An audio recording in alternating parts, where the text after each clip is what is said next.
ये कहानी है एक ऐसे क्लासिक स्नाइपर की जो अपनी आंखों पर पट्टी बांधकर भी कई किलोमीटर दूर अपने टारगेट को खत्म कर सकता है। लेकिन ये स्नाइपर पहले एक आम मैथ टीचर हुआ करता था। उसे जंग और बंदूक से बहुत नफरत थी, मगर एक दिन उसकी लाइफ में कुछ ऐसा हुआ जिसने उसे एक डिसेंट टीचर से एक बेरहम स्नाइपर बना दिया। कहानी की शुरुआत होती है यूक्रेन के एक छोटे से गांव से, जहां हमें एक छोटे से घर को दिखाया जाता है। इस घर में एक कपल रहता है जो हंसी खुशी अपनी जिंदगी गुजार रहे होते हैं। इस घर में रहने वाले आदमी का नाम है मिकोला और उसकी वाइफ का नाम है नास्टिया। नास्टिया एक ड्राइंग आर्टिस्ट थी और लकड़ियों को तराश कर उसे तरह तरह के स्टैचू बनाती थी। मिकोला एक टीचर है और पास ही के एक स्कूल में बच्चों को मैथ पढ़ाता है। वो एक बहुत ही अच्छा टीचर है और सभी बच्चे उससे काफी खुश हैं, सिवाय एक के जिसका नाम था एवन। एवन एक बहुत ही बदतमीज लड़का था। वो हर दिन क्लास में अपने टीचर मिकोला को परेशान करता। एवन एक रिच फैमिली से बिलोंग करता था, जबकि मिकोला एक गरीब इंसान था। इसलिए एवन मिकोला के लुक्स और कपड़ों का मजाक भी उड़ाया करता। वो चाहता था कि मिकोला उसकी बदतमीजी से तंग होकर उस पर हाथ उठाए और फिर वो उसका कंप्लेंट करके मिकोला को स्कूल से निकलवा दे। लेकिन मिकोला बहुत ही शांत इंसान था। मिकोला को उसकी बातों से कोई फर्क नहीं पड़ता और वो अपनी जिंदगी में मस्त रहता। मिकोला के घर में कोई भी इलेक्ट्रॉनिक सामान जैसे टीवी वगैरह नहीं होने की वजह से उसे दुनिया की खबर नहीं मिल पाती थी। एक दिन जब मिकोला अपने स्कूल में था, तब उसने टीवी पर एक खबर सुनी कि रशिया ने यूक्रेन पर हमला कर दिया है, जिसमें बहुत से सोल्जर्स मारे गए हैं और रशिया ने यूक्रेन की बहुत सी जगहों पर कब्जा कर लिया है। शाम को जब मिकोला अपने घर आया तो उसे यह बात पता लगी कि उसकी वाइफ प्रेग्नेंट है। ये जानकर उसे बहुत खुशी हुई क्योंकि अब मिकोला फादर बनने वाला था। इन दोनों ने मिलकर इस खुशी को सेलिब्रेट किया। अगले दिन मिकोला अपनी वाइफ को बाय बोलकर स्कूल की तरफ बच्चों को पढ़ाने के लिए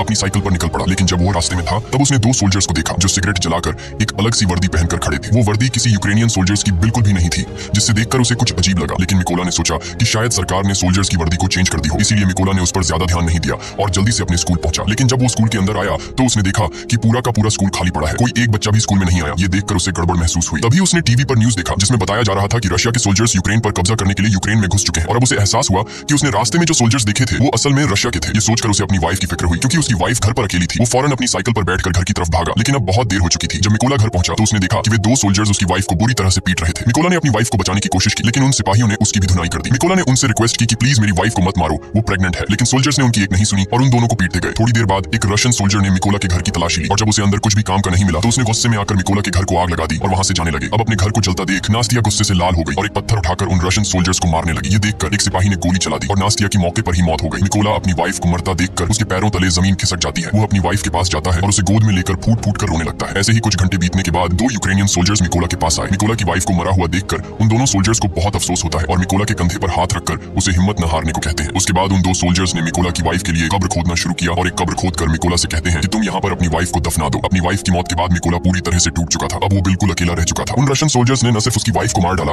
बल्कि मिकोला के आने वाले बच्चे और उसके घर को भी जला दिया। इसलिए अब वो बदले की आग में जल रहा था और उसे हर हाल में उस रशियन सोल्जर को मारना था जिसने उसकी बीवी पर गोली चलाई थी। उस सोल्जर से बदला लेने का एक ही रास्ता था कि वह यूक्रेनियन सोल्जर्स में शामिल हो जाए। इसीलिए वह यहीं पर उन दो सोल्जर्स से रिक्वेस्ट करता है कि प्लीज मुझे भी अपने साथ ले चलो, मैं भी यूक्रेन आर्मी में शामिल होना चाहता हूँ। इसके बाद वे दोनों सोल्जर्स मिकोला की बात मान लेते हैं और उसे गाड़ी में बैठाकर मिलिट्री बेस ले जाते हैं। जाने से पहले मिकोला अपनी वाइफ के हाथों का बनाया हुआ छोटे से स्टैचू को अपने पास रख लेता है जो